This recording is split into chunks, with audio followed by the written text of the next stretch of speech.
Welcome back to another story that is going to reach straight into your chest, wrap its fingers around your heart, and refuse to let go until the very last word.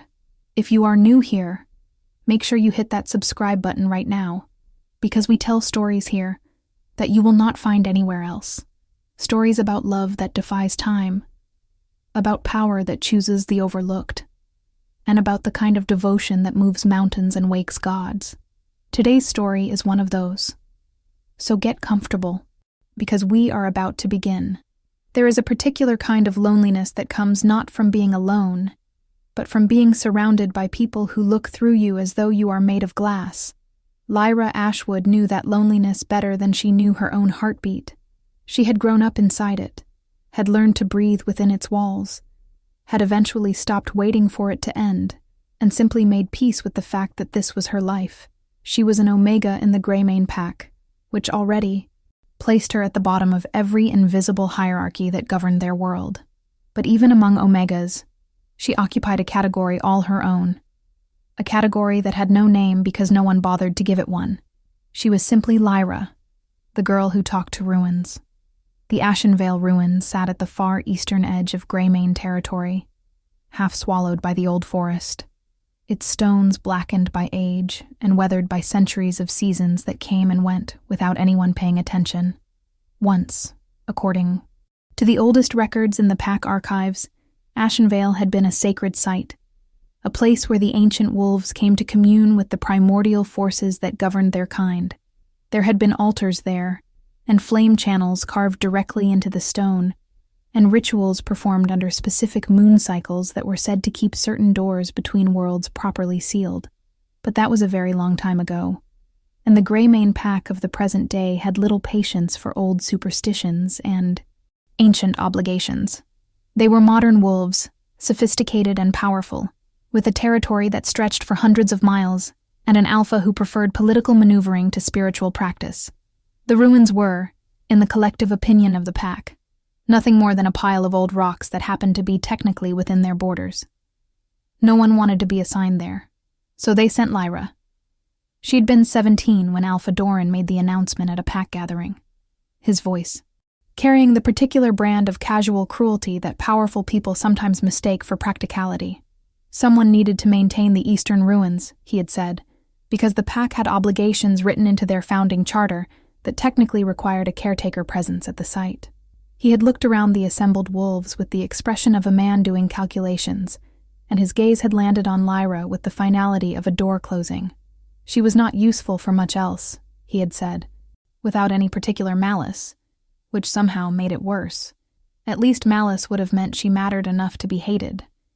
His dismissal was the dismissal of someone setting aside a tool they had decided was too dull to sharpen. She had been maintaining the ruins for 6 years by the time everything changed. 6 years of walking the 1.5 miles from the pack settlement to the ruins every single morning, regardless of weather, regardless of season, regardless of how her body felt or what her heart wanted. 6 years of learning every stone and channel and carved symbol with the intimacy of someone who has nothing else to study. 6 years of lighting the flame channels with the flint and cedar kindling she kept in the leather satchel she wore across her body every day, feeding the ancient fires with dried herbs and specific resins she had learned about from handwritten notes she found tucked inside a crumbling box near one of the central altars. Notes written in a script she had spent the first year painstakingly teaching herself to read, and the second year beginning to understand, and the third year realizing were instructions, not just descriptions. Someone had left them there deliberately. Someone had known that the ruins would be abandoned, and had wanted whoever eventually found them to know what to do. Lyra had done what they said. She did not know why. She could not have explained it with logic, because logic had nothing to do with it. She kept the flames alive, because some deep part of her, some cellular knowing that bypassed rational thought entirely, told her that it mattered, that it was important, that the fires in those ancient channels were not decorative remnants of a forgotten practice, but something functional, something necessary, something that was doing a job even when no one was watching and no one believed in it anymore. The pack thought this was hilarious. She had overheard the conversations at the communal dinners she still attended, seated always at the far end of the table where the noise was too loud and the best food had already been claimed. They called her the Ruins Girl, and not affectionately. They said she had gone strange from being out there alone so long. Some of the younger wolves did impressions of her, miming the motion of lighting candles and murmuring prayers, their faces arranged in expressions of mock solemnity that dissolved into laughter. Even the other Omegas, who might have been expected to understand the particular pain of being dismissed, kept a careful distance from her, as though association with the Ruins Girl might make their own precarious social positions worse. She understood. She did not blame them.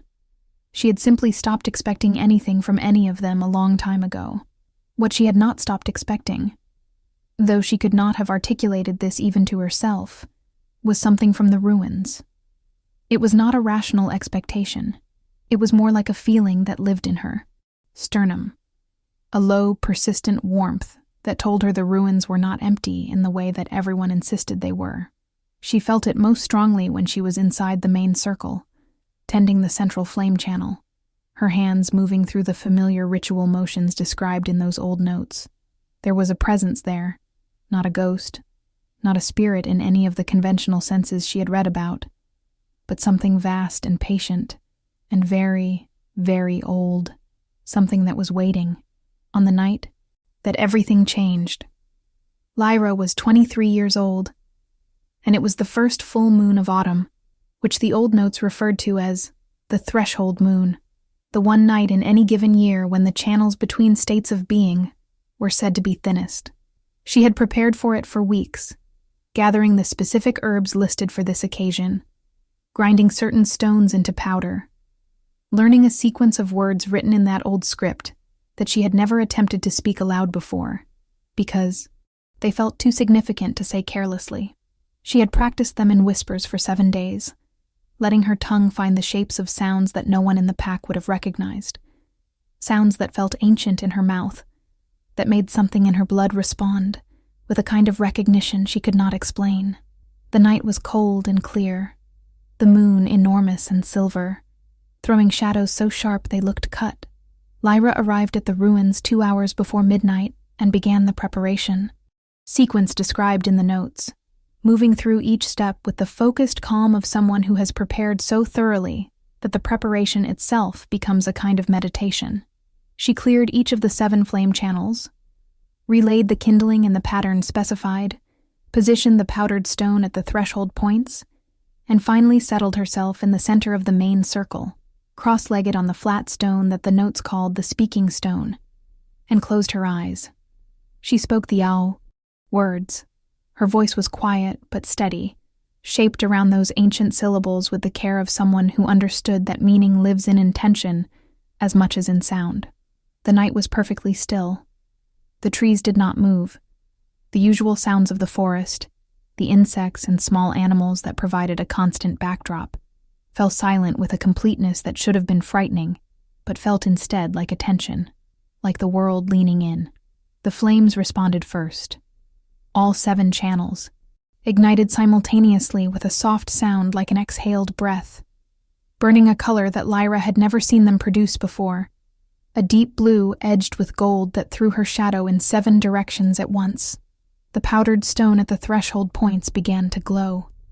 The air inside the circle changed its quality, becoming denser somehow, more present, carrying a charge that lifted the hair on her arms and made her skin feel electric. And then, from the center of the oldest altar at the far edge of the circle, something moved. It was not movement in the conventional sense. It was more like a reversal, like watching something that had been held compressed for an incomprehensible amount of time begin, very slowly, and then all at once, to expand back into its original shape. The stone of the altar did not crack or crumble. The air did not ripple like a special effect. It was simply that one moment there was only stone and flame and night, and the next moment there was also him. He was enormous. That was the first thing her mind processed, because it was the most immediately evident fact, a physical reality that her eyes delivered before any other information could compete for her attention. He was enormous in the way that old forests are enormous. in the way that mountains are enormous, not just in measurement but in quality, in the particular weight of presence that belongs to things that have existed for a very long time and have grown dense with the accumulated meaning of their own history. He stood at the edge of the altar, with his hands at his sides and his eyes closed, and even motionless and seemingly unconscious of her. He filled the space of the circle in a way that made everything else feel smaller. He opened his eyes. They were the color of deep amber lit from within, and when they found her face with the immediate precision of someone who knew exactly where to look, Lyra felt something in her chest that she would later describe, inadequately, as an earthquake. Not painful but enormous, the kind of physical sensation that reorganizes you, that moves things that have been in the wrong position for so long you forgot they were supposed to be somewhere else. She felt it from her sternum outward, felt it in her fingertips and the backs of her knees and behind her eyes, and she understood before her mind could form words around the understanding that whatever had just happened between them was not ordinary, was not anything she had words for, was something that the universe itself had apparently been setting up for a very long time. He said her name, not as a question, not with any uncertainty or tentative quality. He said it the way you say the name of something you have known for a very long time, and have been waiting a very long time to say again, with a completeness and a warmth and a recognition that bypassed every question she might have had about how he knew it, and went straight to the simple, undeniable fact that he did. "Lyra," he said, and his voice was the lowest thing she had ever heard. Not loud but resonant, carrying in the way that sound carries through stone and water, finding her not just through her ears but through her whole body. "You kept the fire alive." She found her own voice somewhere in the wreckage of her composure. "For 6 years," she said, because it seemed important that he know this, that it had not been easy or casual or done with any certainty of reward. "I did not know why. I just knew. I had to." Something moved in those amber eyes that she did not have vocabulary for yet. She would learn it over time. It was the expression of someone who has been in the dark for an incomprehensibly long time and has just seen light, and the light is more than they remembered, better than they remembered, and they are not sure yet whether they are allowed to want it. "I know," he said. "I felt every one of them." And then, because her legs had apparently decided that they had fulfilled their structural obligations for the evening and were now officially done, Lyra sat down very abruptly on the speaking stone, and the Primordial Alpha, who had been sleeping inside the ruins of Ashen Vale for 3,000 years, crouched down in front of her with a gentleness that did not match his size at all, and for a long moment they simply looked at each other across the last 6 feet of distance remaining between them, the ancient and the overlooked, regarding each other with the careful attention of two people who have somehow, against all probability, found exactly what they did not know they were looking for. If you are feeling something in your chest right now, something warm and tight and slightly overwhelmed, then you are exactly where this story wants you to be. Stay with us, because we are only just beginning. His name was Kelthar, and he was older than the pack system itself. This was not a metaphor. The pack hierarchies that governed werewolf society, the alpha, beta, omega structures, the territorial claims and dominance hierarchies and mate bond rituals, all of it had developed over centuries of social evolution that had occurred after Kelthar's time. He predated it. He predated almost everything that the current world considered fundamental, and when Lyra began to piece together his history from the fragments he shared in those first strange days after his awakening, the scale of what he was hit her in waves, each one larger than the last. He was the first, or close to it, the oldest of the original wolves, born in an age when the boundary between the physical world and the deeper currents of primordial energy that ran beneath it was thinner and more permeable, when wolves could still touch those currents directly, could draw from them and speak with them and be shaped by them in ways that their descendants had long since lost access to. He had been powerful in the way that a natural force is powerful, not just strong, but foundational, the kind of strength that does not need to assert itself, because its existence is simply a fact of the world. He had also been imprisoned because of it, The details came out slowly, in the conversations they had in those early days, conversations that happened inside the ruined circle, because Kelthar was not yet ready to go beyond it, his body still recalibrating to physical existence after 3 millennia of suspension. She would come each morning as she always had, and he would be there, sitting, or standing or moving through the circle, in slow, deliberate ways that she eventually recognized as a kind of physical therapy, his body relearning its own capacities, and they would talk. He was not what she had expected, and she was honest enough with herself to admit that she had expected something more immediately overwhelming, some quality of ancient authority that would make it impossible to simply sit across from him and have a conversation. He had that quality, certainly. It was always present, but it was not what he led with, and she came to understand that this was a choice rather than a limitation. He had the kind of control over himself that only very old things develop, the ability to hold the full measure of what he was and bring forward only what the moment required. What the moment required, apparently, was patience and curiosity. He asked her about the world as it currently existed with genuine interest, listening to her explanations with the focused attention of someone for whom no detail is too small. He asked about pack governance, and she explained it, watching his expression cycle through recognition and then confusion, and then something that looked like sadness. He asked about omegas, and she told him, and the sadness became something more complex. We did not have those distinctions, he said. Not the way you describe them. There were wolves who were stronger, and wolves who were gentler, and wolves who were healers, and wolves who were warriors. But these were descriptions of individuals, not categories that determined worth. The idea that someone's designation at birth would decide their entire life, their position, their value. He paused, and she watched him choose his next words carefully. That is a cruelty that developed after my time, and I am sorry you have lived inside it. She had not been prepared for the apology.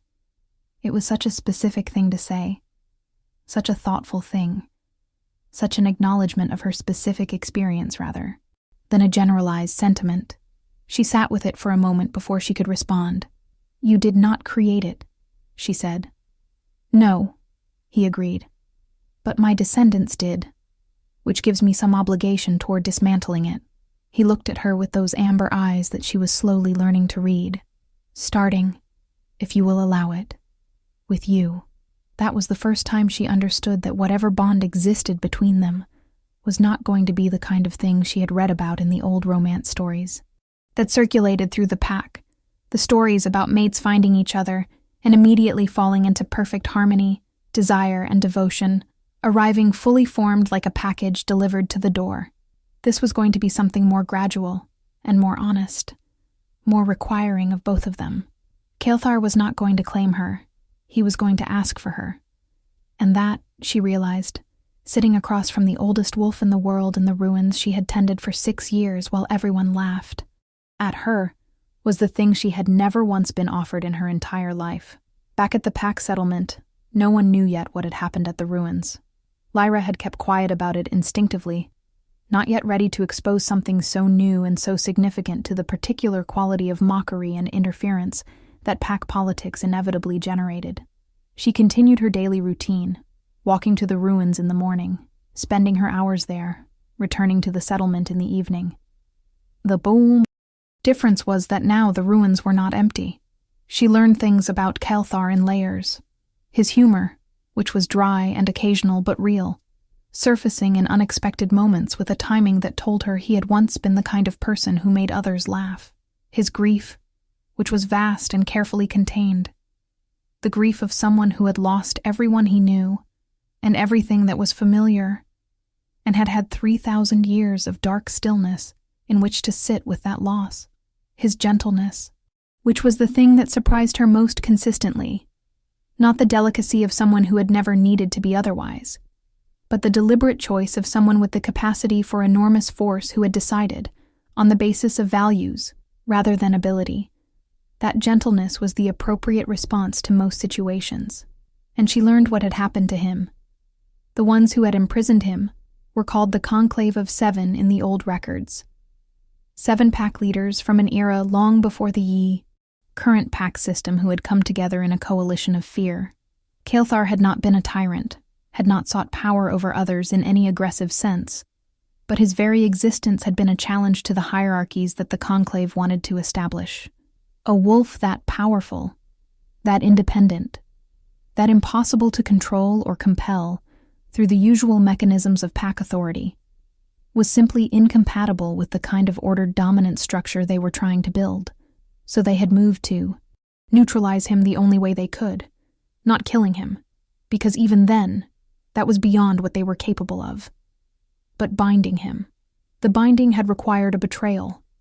Someone Kael'thar trusted had led him to Ashenvale under false pretenses, had stood with him in the central circle while the Conclave sealed the ritual from outside, and had watched as the ancient wolf was drawn down into the stone like water into sand.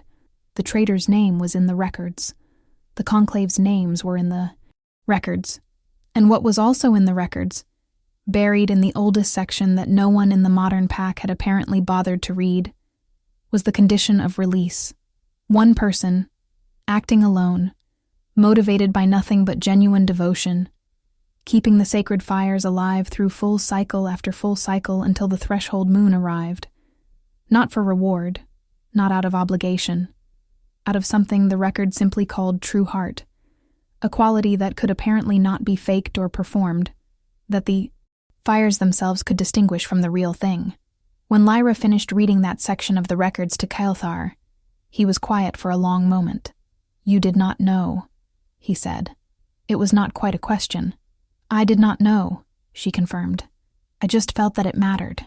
He reached across the space between them then, the first time he had reached toward her rather than waiting for her to set the pace of proximity between them, and his hand settled over hers with a care that made her eyes sting. The hand of someone who understood that she had been treated carelessly for a very long time and was making a conscious choice to be different. "That," he said quietly, "is exactly what true heart means." She had to look away. She was not yet ready for the full weight of being seen by him.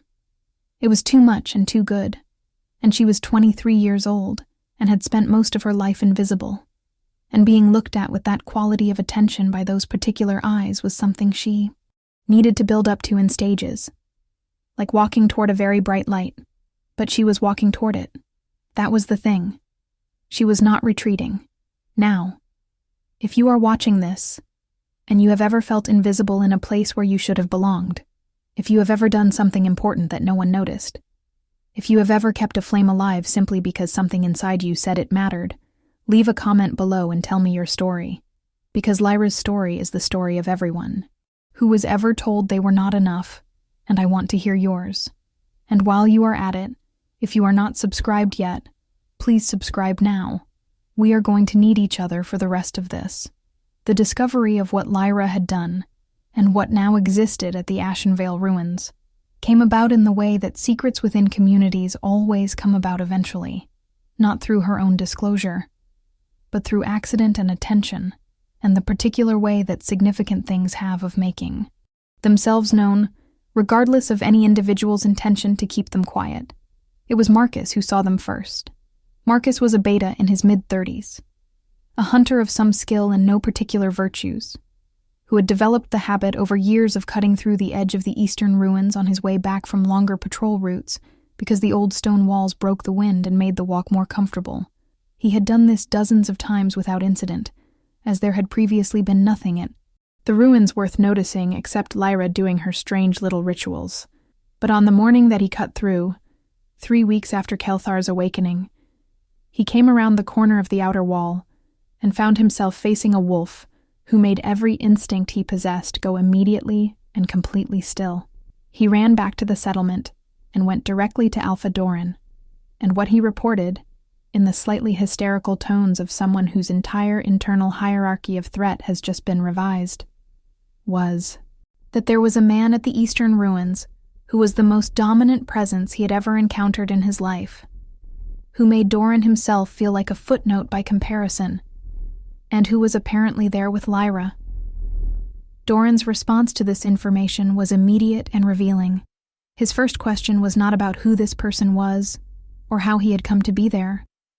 His first question was about whether Lyra was safe, which would have been the appropriate question, the question of a leader who valued those under his protection. It was not his first question.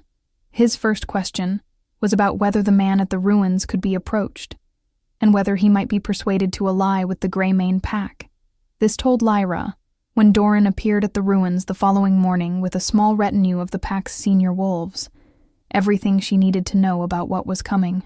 She was standing between Kael'thar and the approaching delegation when they came through the outer wall, which was not a position she had planned or consciously chosen. She had simply been standing there when she heard them coming, and she had not moved, and it became apparent after a moment that she was not going to move, which seemed to surprise everyone, including herself. Kael'thar noticed. From behind her, she felt his attention shift, felt the quality of his presence change in a way she was learning to read, a slight increase in the density of it that was the equivalent of a very controlled alert. He did not move from where he stood, but she knew he was aware of exactly what she was doing and why. Doran was a large man who had held his alpha position for 15 years through a combination of genuine strength and considerable political skill. He was accustomed to being the largest presence in any room, the one others arranged themselves around. Walking into the ruined circle and encountering Kael'thar did visible things to his confidence. A slight loss of the surety in his stride, a recalibration of his expression. He stopped with his retinue fanning out beside him, and looked past Lyra with the barely concealed eagerness of someone who has convinced himself that his authority is sufficient to command anything. "I am Alpha Doran of the Greymane pack," he said, pitching his voice at the register of someone announcing something important. "This territory falls under my jurisdiction. I have come to welcome you and to discuss the terms of your presence here." There was a pause. "He is speaking." "To you," Lyra said quietly, over her shoulder, without taking her eyes off Doran. "I understood that," Kael'thar said, with the same quietness, from behind her. Then, addressing Doran directly for the first time, his voice carrying without effort across the circle, "I am aware of the territorial conventions you are referencing. They post-date me considerably." Doran's eyes flickered to Lyra, and then back to Kael'thar, with the expression of a man trying to recalculate a sum that keeps coming out. "Wrong. Are you claiming authority over this territory?" "I am not claiming anything," Kael'thar said. "I am establishing a fact. I was here before your pack system existed. I have been here within these stones, while your pack grew and changed and forgot what this place was. I am not a newcomer to be welcomed or a power to be negotiated with. I am what I am, and what I am has no category in your current governance structures." A pause that was not quite a silence, because it was too full of something for that. "What I am, however, is bonded to the one who kept this fire alive, and she stands between you and me right now, without having been asked to.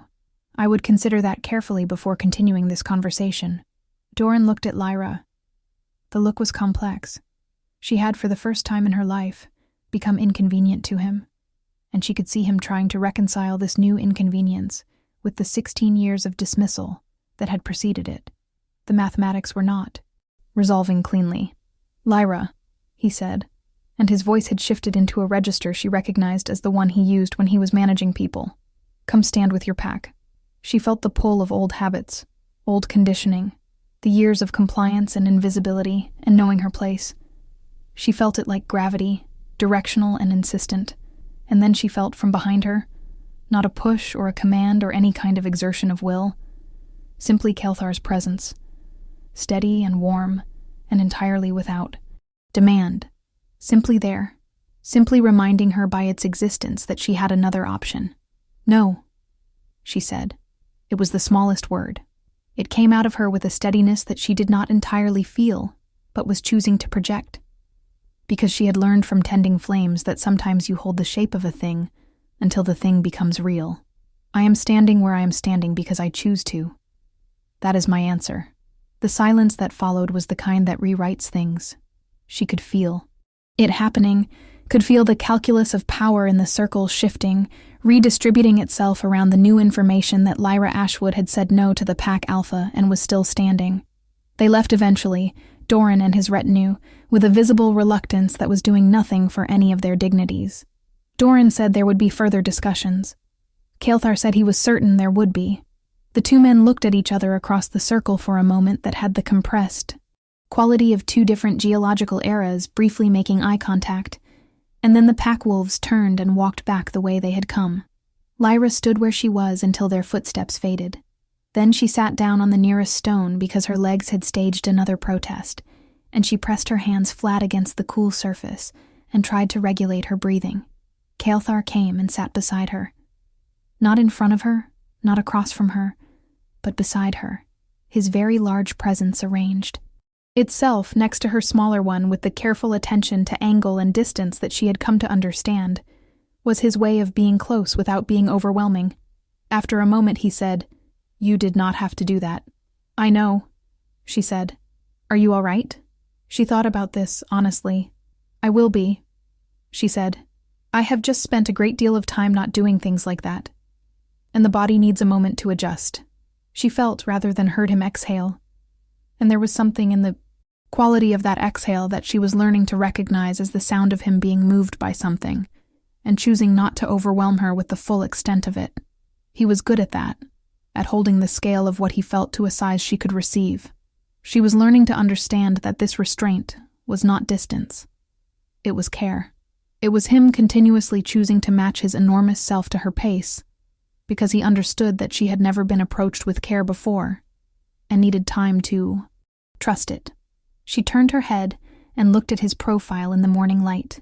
He was looking at the far edge of the circle, at the central altar where he had emerged 3 weeks ago, and his expression was the complex one she associated with his grief, the one that acknowledged the enormity of what he had lost without asking her to manage it for him.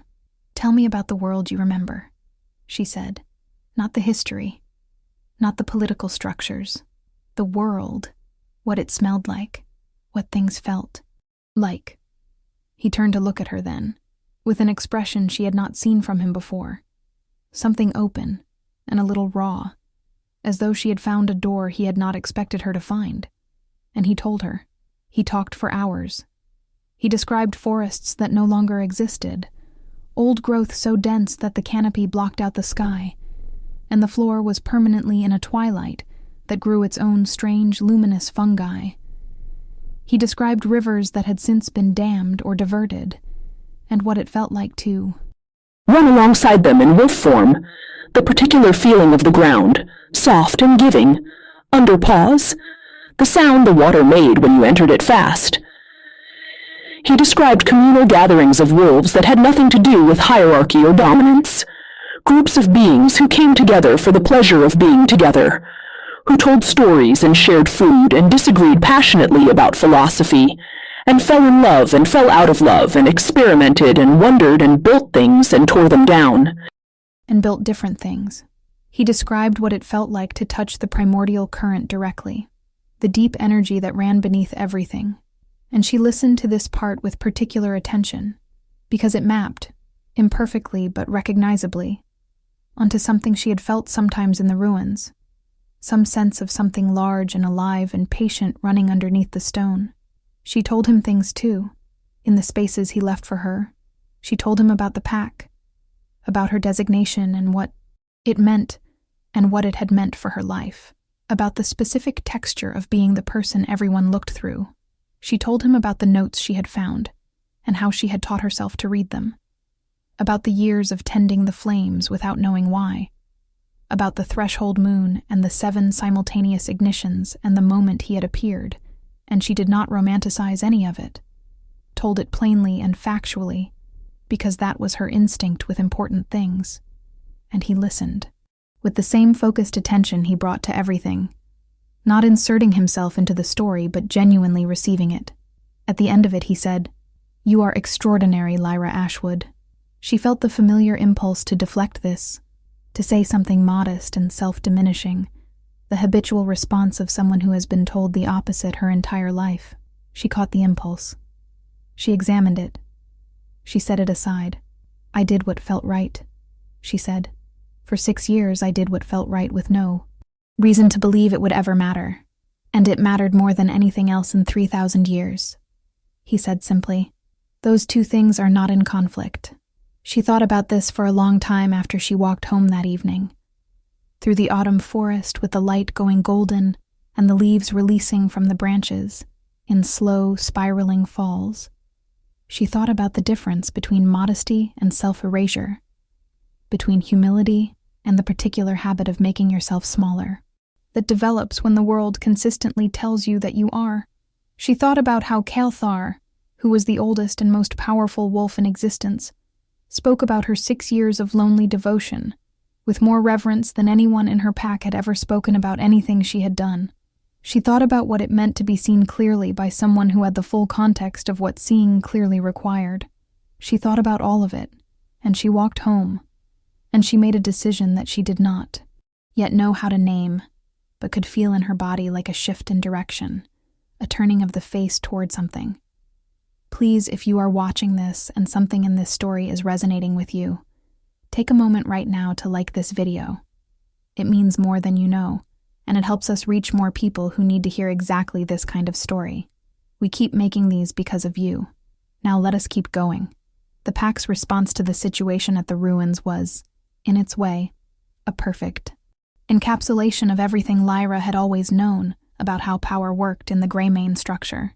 Their reaction moved through predictable stages with a speed that would have been impressive if it were not so depressingly familiar. First, there was denial, a collective insistence that Marcus had been mistaken or exaggerating, that whatever was at the ruins could not possibly be as significant as described, because if it were significant, it would have been noticed by important people first and not by Lyra. Then there was investigation, a wave of senior wolves who made their way to the ruins over the following days to see for themselves, emerging uniformly shaken in ways they expressed as confidence and authority, but which Lyra could read as something else entirely. Then there was maneuvering, the particular political species of activity that the Greymane pack had refined into an art form, characterized by meetings from which she was excluded, decisions made about her without her presence, and the sudden discovery by wolves who had never previously acknowledged her existence that they had always found her quite remarkable, actually. 3 wolves brought her gifts. She had never received gifts from anyone in the pack before. 2 of them were from senior betas, who framed their visits as friendly check-ins, but whose eyes went immediately to the ruin circle each time, calculating, always calculating. 1 was from a young female alpha named Sarah, who Lyra remembered mostly for the quality of her laugh at the pack dinners, a specific laugh that she had recognized as the laugh of someone performing delight rather than experiencing it. Sarah brought dried flowers and a small carved wooden charm, and told Lyra with transparent sincerity that she had always respected her commitment to the ruins. Lyra thanked her. She did not invite her inside the circle. Alpha Doran came twice more in the first 2 weeks. The second time he came alone, without the retinue, which was a form of strategy she recognized, the deliberate vulnerability of showing up without support in order to invite a reciprocal lowering of guards. He was good at this. She gave him credit for that. He sat across from her in the outer section of the ruins, outside the circle itself, and he spoke to her with a directness that she understood was his version of sincerity, because genuine sincerity was not something he had developed as a capacity, and he was doing his best with the tools he had. He told her that he recognized he had not valued her contributions appropriately in the past. She noted the phrasing, the passive construction that transformed his active choices into a neutral condition he had simply failed to correct, but she let it pass because she was more interested in what came next. He told her that she was clearly an important member of the pack, and that her position going forward would reflect this, that there would be a formal recognition, resources, a proper dwelling. He paused, in a way that was calibrated to feel generous, and then said that in exchange, of course, a formal relationship between the pack and their ancient guest would need to be established, and Lyra, as the point of connection, would be the natural intermediary. She listened to all of this. She was very still while she listened, still in the way she had learned to be still in the ruins, the quality of stillness that is actually a form of receiving. Then she said, "You want me to be your access point to Caelthar, He did not flinch. She had to give him that. "I want the pack and our ancient guest to have a productive relationship," he said, "and I want you to have the standing within this community that you deserve. You want to use me as a conduit to someone you cannot reach directly," she said, "and you are offering me things you should have given me regardless, as payment for that access." The silence this time was different from the previous one. It had the quality of someone who had expected a negotiation and discovered they were in a different kind of conversation. "I am trying," Doran said, and for the first time she heard something that was not strategy in his voice, something that might have been the beginning of actual acknowledgement, to do better than I have done. She looked at him for a long moment. She thought about Kelthar's grief, about his description of the wolves who had imprisoned him, and their desire to control what they could not understand. She thought about the difference between power that seeks to control and power that seeks to protect. She thought about the pack, about the omegas and betas and young wolves who did not make the decisions, but lived inside the consequences of the ones made by people like Doran. "Then do better," she said. "Not to me, to all of them. Change the structure, not just my position in it. If you want any kind of relationship with Kelthar, understand that he has been asleep for 3,000 years, and the first thing he noticed about this world was how you have organized yourselves, and it concerned him deeply. He is not interested in being an asset to a hierarchy he finds unjust. He is interested in whether the people in this territory are being treated with the dignity they deserve." Doran was quiet for a long time. "That is a significant demand," he said finally. "Yes," she agreed. "It is." He left without committing to anything, which she had expected. Change does not happen in a single conversation. It happens in the accumulation of conversations, in the pressure that builds when someone keeps returning to the same truth without varying it or softening it or making it more comfortable to refuse. She had 6 years of practice in tending things that did not show immediate results. She was, in this particular domain, very patient. Kelthar, when she told him about the conversation, was quiet in that way he had. That meant he was thinking through something carefully before speaking. "He may surprise you," he said finally. "He may," she agreed. "I am not counting on it. I am simply being clear about what matters." "That," Kelthar said, looking at her with those amber eyes that she could now meet without looking away, "is governance. Real governance. The kind that is not about who holds the authority, but about what the authority is used for." She thought about that on her walk home. She thought about what it would mean to govern not from dominance, but from principle. She thought about the wolves in her pack who had spent their lives in the same invisible category she had occupied, the ones who were told by their designation that they had nothing to contribute, and she thought about what it might look like if that changed. Not the surface change that Doran had offered, her own elevation as a reward for usefulness, but the structural change that actually meant something, the dismantling of the categories themselves, the replacement of the hierarchy, with something more honest about what wolves actually were to each other. She was thinking, she realized, like someone who intended to do something about it. This realization sat with her for several days, settling into different positions like furniture being rearranged, taking up space in new ways. She had spent her whole life expecting nothing, and asking for nothing, and receiving exactly what she expected and asked for. The idea of expecting something, of intending something, of deciding that the world could be different, and that she was one of the people capable of making it so. This was new enough that she had to approach it slowly, like approaching something still slightly wild. Kelthar helped, in his way. He did not push. He never pushed.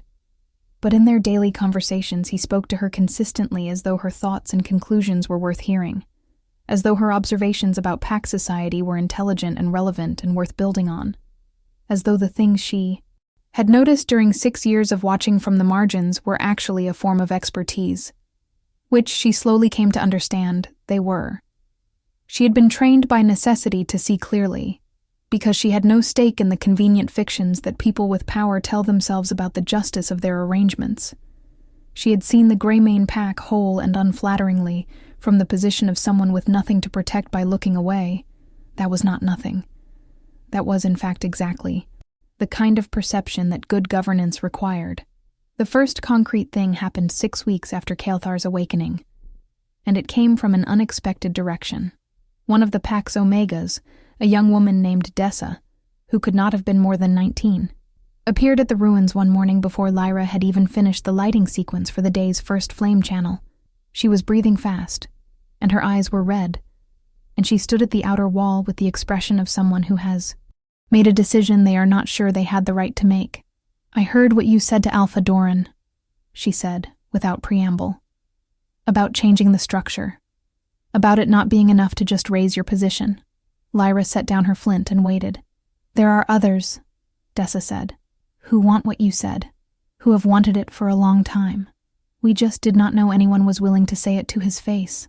She hesitated. "We did not know you were like that. We thought you were just..." She caught herself. "Harmless," Lyra offered, without resentment. Dessa winced. "Yes, I am sorry." "Do not be sorry," Lyra said. "Being underestimated is only a disadvantage if you need to move quickly.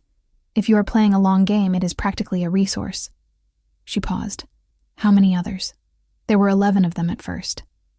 Omegas and lower betas, the wolves who occupied the bottom sections of the pack hierarchy, and had learned the particular art of existing without taking up too much space.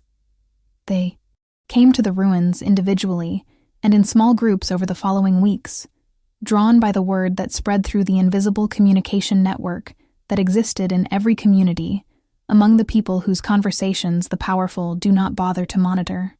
They came and they sat in the outer section of the ruins circle, and Lyra listened to them, to what they wanted, and what they were afraid of, and what they had and had not tried. And she asked questions, and she thought about what she heard. Kael'thar observed all of this from inside the circle, never intruding on the conversations, but present in a way that was impossible to miss. His enormous, quiet presence making the outer section of the ruins feel simultaneously more significant and more safe, the two qualities combining in a way that seemed to encourage honesty. She noticed that people spoke more frankly in the ruins than they might have elsewhere. She suspected this was not only because of Kael'thar, though he was certainly part of it. It was also because the ruins themselves had a quality that she had felt for years, a sense of being held by something ancient and serious, something that had no investment in the social performances people usually maintained, and therefore created a space where those performances were not required. On the evening when there were 14 of them gathered in the outer section, Kael'thar came and sat at the edge of the circle where the outer and inner sections met, which was the first time. He had moved so close to people other than Lyra. The group went very still when he appeared, the instinctive response of wolves to an apex presence, and he allowed the stillness to exist for a moment before he spoke. "I have been listening," he said, "with her permission. I want you to know that what you are describing, the desire for a system that sees you as wolves rather than categories, is not a new desire. It is, in fact, the original design. What you have now is a deviation from what we were." He paused, his amber eyes moving across the gathered faces with the quality of attention that saw clearly. "You are not asking for something revolutionary. You are asking to return to something fundamental. And there is more power in that framing than you might realize." The silence that followed was different from the silence Doran had generated. It was not the silence of strategy or calculation. It was the silence of people receiving something that reorganized them. The movement that grew from that evening had no name for a while, which Lyra thought was probably healthy.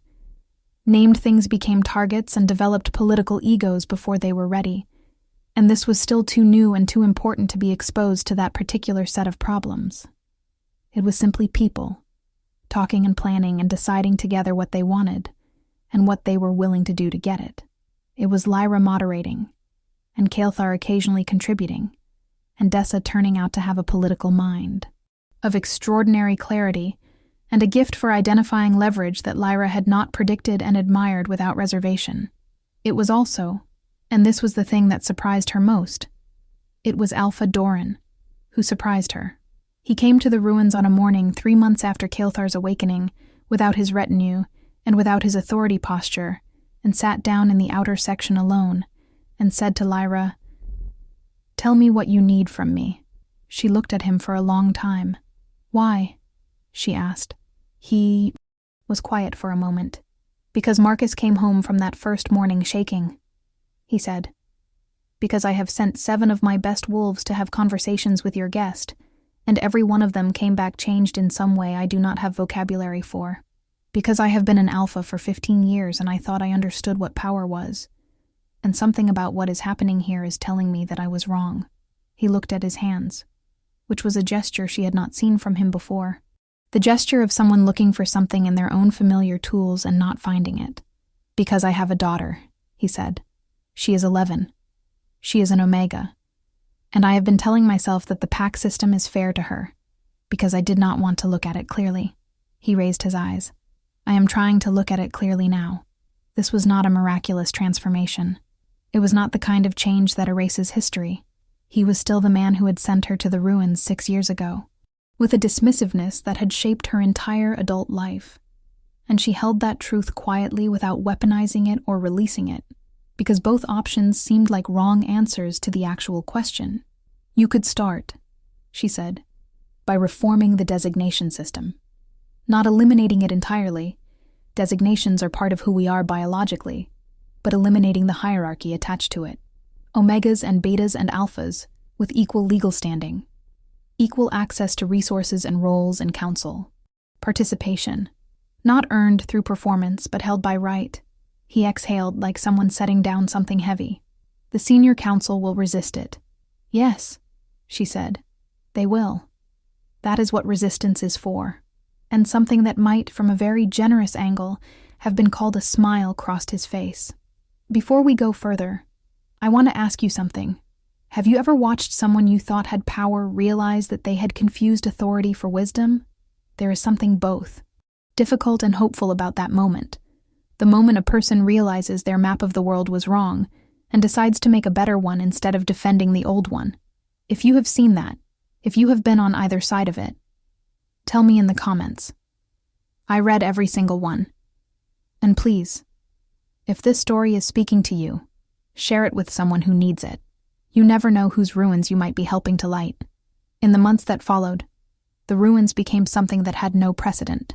In the Greymane Pack's history, they became a meeting place, a thinking place, a location where the conversations that the pack needed to have, but could not yet have in the formal spaces of their governance, began to happen.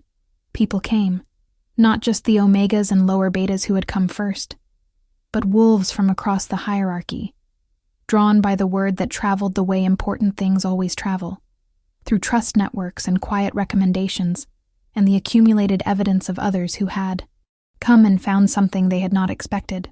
What they found was difficult to articulate to those who had not experienced it. It was something about the quality of the conversations, the way that Lyra facilitated them with a discipline and a patience that she had refined over 6 years of talking to stones in the dark, asking questions before offering answers, holding contradiction without rushing to resolve it. It was something about Kelthar's presence, which operated on everyone who spent time near him like a very long, slow recalibration, like being in the presence of something that reminded you what was actually important versus what was merely urgent.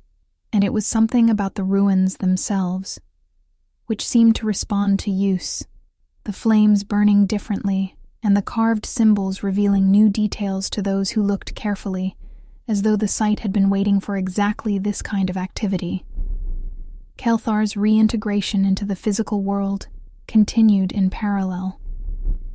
He moved beyond the circle for the first time 6 weeks after his awakening, and then beyond the ruins entirely, and the first time he walked with Lyra along the path through the eastern forest, he was so attentive to everything that they covered half the distance in twice the time, because he stopped every few minutes to look at something or touch something, or simply stand still, and receive the sensory reality of a world he had not inhabited for 3 millennia. It was not melancholy, exactly. It was the bittersweet quality of the returned, the one who comes back to find that everything has changed. And yet there is still enough of the essential thing remaining, that love is possible again, The bond between them developed the way it was always going to, without drama and without declaration, through the daily accumulation of presence and honesty, and the particular form of trust that only grows in the space between two people who choose each other continuously rather than once. He told her things about what he was and how he operated that he had never told anyone, things that required a listener who could receive information without needing to use it as leverage, and she was exactly that listener because she had spent her whole life practicing the art of receiving reality without needing it to be different. She told him things about herself that she had never said aloud because there had never been anyone worth saying them to, and he received them with the quality of attention that made her understand, finally and completely, what it felt like to be truly known. The first time he touched her face, it was late autumn, the air carrying the beginning of winter, and they were sitting in the central circle watching the blue-gold flames. And she had said something about how she still sometimes walked to the ruins in the morning with the habit of someone coming to tend something that might not be there, the reflex of expecting absence that 6 years had built into her body. And he had turned to her and reached out and put his hand against her cheek with a gentleness that belonged to the oldest things. And he said, "I am here, Lyra. I am not going anywhere." She leaned into his hand. She felt the mate bond pulse between them like a second heartbeat, the connection that had been present since the night of his awakening, and that they had both acknowledged without yet fully claiming, the thing they had been circling around with the careful honesty of two people who understand that the deepest things should not be rushed. She felt it in her whole body, the warm, certain knowledge of it, the sense of finally, "I know," she said. He waited. She looked at him, at those amber eyes that held 3,000 years of living and loss and patience, that looked at her with a clarity and a warmth that she had spent 23 years not knowing she needed. And she said, "I am here too." The bond completed in the way that true bonds do, not with ceremony or performance, not with declarations that reach for adequate words and always fall a little short, but with a simple and absolute recognition. Two things that had been always moving toward each other finally arriving at the same point, and knowing that they had arrived. The ruins felt it. The flames responded, all 7 channels shifting to a color that combined blue and gold into something new that neither of them had seen before, and the symbols carved into the ancient stones glowed faintly, and then settled. They sat together in the light of it for a long time, and neither of them needed to say anything more, because everything necessary had already been said. The formal restructuring of the Greymane pack took 2 more years. Lyra said it plainly years later to the wolves who asked her for the story, because she believed in accuracy about timelines, in not prettifying the difficult and slow parts of actual change into something more immediately gratifying than what they actually were. Change takes time. Doran's willingness to reform was real, but willingness alone cannot move the resistance of a senior council that has organized its entire world around the hierarchies that benefit it. It took the combination of Doran's authority, Lyra's strategic clarity, Dessa's extraordinary political talent, the collective organizing of the Omega and Beta contingent that had grown to encompass most of the pack's working population, and Kael'thar's presence, which operated on anyone in its vicinity as a continuous reminder that the primordial reality of wolves had nothing to do with the artificial hierarchies their descendants had invented. There were reversals and setbacks, and several people who had committed to the reform before discovering that commitment became much harder when the reform threatened their own specific advantages. There were nights when Lyra sat in the ruins circle and felt the weight of it, all of it, the enormity of what they were trying to do, and the genuine possibility that it might not fully succeed. Kael'thar never told her it would be fine. He did not make promises about outcomes. He sat with her in the difficulty, and he said, "What we are doing is right. The outcome is not entirely ours to determine. The doing is." She held that through the hard parts. She held it like she had held the flint on cold mornings for 6 years, like she had held the intention of the ritual on the threshold moon, like she had held her position between Kael'thar and the pack delegation, like she held everything important, steadily, and without letting the uncertainty of results change the certainty of what was right.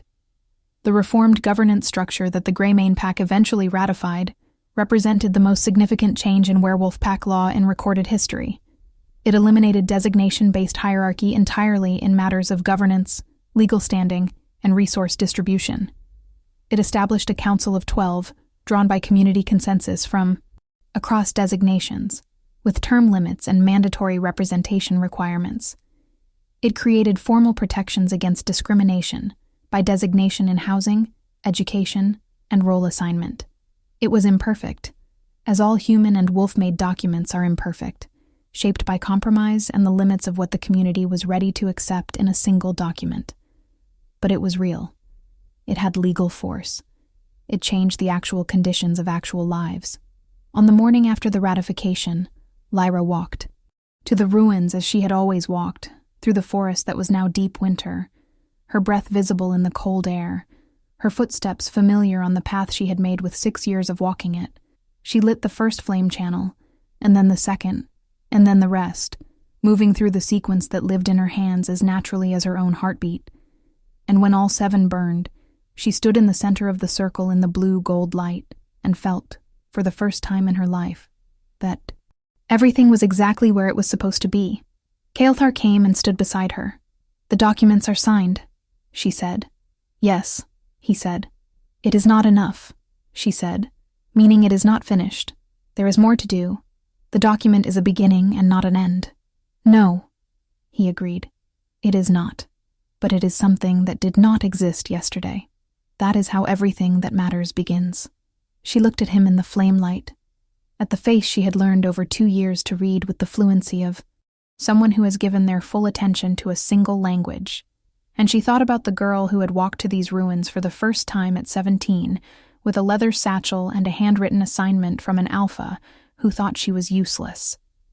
She thought about what that girl had done with that assignment. The years of faithful tending without reward or recognition. The accumulation of small deliberate acts that had no immediate visible purpose, but that had been, as it turned out, exactly the thing the world needed someone to be doing.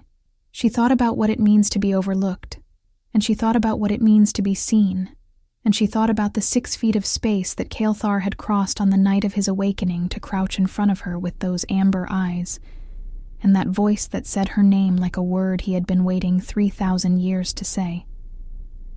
She reached out and took his hand. His fingers closed around hers with the practiced warmth of 2 years of choosing. 2 years of daily presence and honest conversation and the quiet building of something that did not need a name, because it was simply what it was. "What is next?" he asked. She looked at the flames. She thought about the other packs, the other omegas and lower betas in territories where the hierarchy remained intact, and the people at the bottom continued to live inside the particular invisibility she knew so well.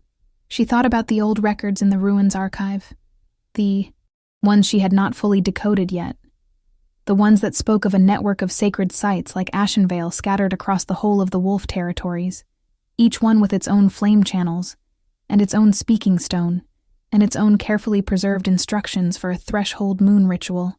She thought about what it might mean if someone went to each one. Not her alone.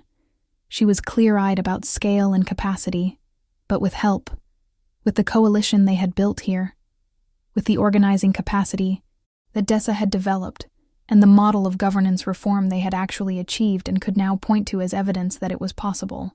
She thought about the 11 people who had first come to sit in the outer section of the ruined circle, and the hundreds who had come after, and the thousands who would never know her name, but would live differently because of what she and a handful of others had decided to tend when everyone else was looking away. "Everywhere," she said. "What is next?" "Is everywhere." Kael'thar looked at her with those eyes, and what was in them was not surprise. It was never surprise with him. Not about her. Because he had understood from the moment he opened his eyes and found her there what she was and what she was capable of. What was in his eyes was the thing she had been learning to receive without flinching, the thing that had no adequate word, but that lived between reverence and joy and the specific warmth of a being who has been in the dark for a very long time and has found the most extraordinary light. "Then that is where we go," he said. She leaned into him, into the steady, enormous warmth of him, into the 3,000 years of patience and grief and love that had waited in the dark for exactly this. And the flames in the ancient channels burned blue and gold, and the symbols in the stone glowed softly, and the winter morning held them both in its clear, cold light. The ruins of Ashenvale were never abandoned again. In the years that followed, the network that Lyra and Kelthar built, with Dessa at its organizational heart and former Alpha Doran in the unexpected role of its most powerful political advocate, reached into 17 territories before it reached its first significant resistance from the established powers of the Wolf World. That resistance came from a coalition that called itself the Legacy Council, made up of the oldest and most powerful Alpha families, the direct descendants in some cases of the conclave of 7 that had imprisoned Kelthar in the first place. They had different names now and different faces, and they had updated their justifications to the language of the current era, tradition and stability and the natural order. But the essential position was the same as it had always been. Power that cannot be controlled is power that must be neutralized. They were not prepared for what they found when they came to the ruins. They were not prepared for Kelthar, who met them not with the ancient authority of someone who had returned to reclaim dominance, but with the calm of someone who had nothing to prove and everything to offer, who could tell them the names of their ancestors 6 generations back, and what those ancestors had actually believed before the fear had made them cruel. They were not prepared for Lyra, who stood beside him with 6 years of loneliness and 2 years of movement building in her bones, who knew exactly what they were afraid of, because she had watched fear organize itself into hierarchy her whole life, and who was no longer afraid of any version of that fear. And they were not prepared for the 17 territories worth of wolves who had been told their whole lives that the way things were was the way things had to be, who had now been shown that this was not true, and who had discovered in the discovery the particular and irresistible energy of people who understand for the first time that they deserve better. The Legacy Council retreated. Not entirely, not immediately, not without leaving behind a residue of resistance that would require years more of careful and sustained engagement to fully address. But they retreated, because there comes a point in any contest between a living system and a dead one, where the living system simply outlasts the dead one, where the energy of people who are building something real becomes more than the defensive energy of people protecting something hollow can withstand. Lyra's name eventually appeared in official records in a way she had not anticipated. The designation reform legislation that began in Greymane and spread across the 17 territories came to be called the Ashenvale Accords, named not for the pack, but for the ruins, and the woman whose 6 years of faithful tending had made everything possible was named in the preamble as the keeper of the first flame. Not as a title she had claimed, but as the simple historical description of what she had been. She was 32 when she read that for the first time. She sat in the central circle of the ruins with the document in her hands and Kelthar beside her, and she read the words that named her as the beginning of something, and the feeling that moved through her was not pride exactly, though there was something of pride in it. It was more like resolution. The completion of a circle that had begun with a 17-year-old girl walking to an abandoned ruin with a leather satchel and a handful of dismissal and deciding, for reasons she could not explain, to take her assignment seriously. Kelthar watched her read it. He did not say anything for a while. Then he said, "How does it feel?" She thought about it honestly. "Like I would do it all again," she said. "All of it. The years alone, the cold mornings, the loneliness, the flames in the dark. I would do all of it again." He nodded slowly. "I know," he said. "That is what it is supposed to feel like." She folded the document and held it in her hands. And leaned against him, against the warm solidity of the person she had woken from the stone, the ancient one who had chosen her back with everything he was. And she closed her eyes and listened to the ruins, to the sound of the flames in the channels, and the faint wind moving through the old stones, and somewhere farther out in the forest, the sound of wolves running, the particular joyful sound of beings moving through their world with a freedom that was, finally, beginning to be what it was. Always meant to be. She thought of 17 other ruins, scattered across 17 territories, each one with its own channels and its own speaking stone, and its own carefully preserved instructions.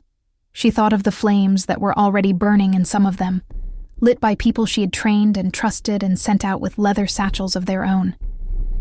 She thought of all the ones that were still dark. She thought of what it means to light a fire in the dark and tend it faithfully and... She thought of everything that waiting can become, and she was content. And she was ready, and the world that they were building was imperfect and unfinished and exactly as it should be. There are ruins in everyone's story. Places that everyone else has decided are useless, abandoned, not worth the effort. There are flames that need tending in the dark, without reward, without recognition, without any certainty that they will ever wake anything worth waking. And there are people, the Lyras, of the world, who tend them anyway, who walk to the same place every morning with the same faithfulness, who hold the intention of something that has not yet revealed itself, because something inside them knows that it will. If you are one of those people, I need you to hear this clearly. Your faithfulness is not wasted. Your tending is not invisible to everything that matters. The ancient things, the real things, the things that have been waiting for someone with true heart to come and keep the flame alive, they are aware of you. They have always been aware of you.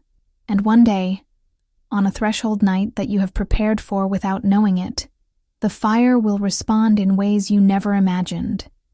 And what comes out of the dark will look at you with eyes that have been waiting, and it will say your name. Keep the flame alive. Thank you for staying until the very end of this story. If it moved you, if any part of it felt like something you needed to hear, please leave a comment below and tell me what it was. Your words mean everything, and they help this community grow into exactly the kind of place where stories like this can reach the people who need them most. Please like this video if you believe in stories about the overlooked becoming essential, about patience being rewarded, about love that is chosen rather than claimed.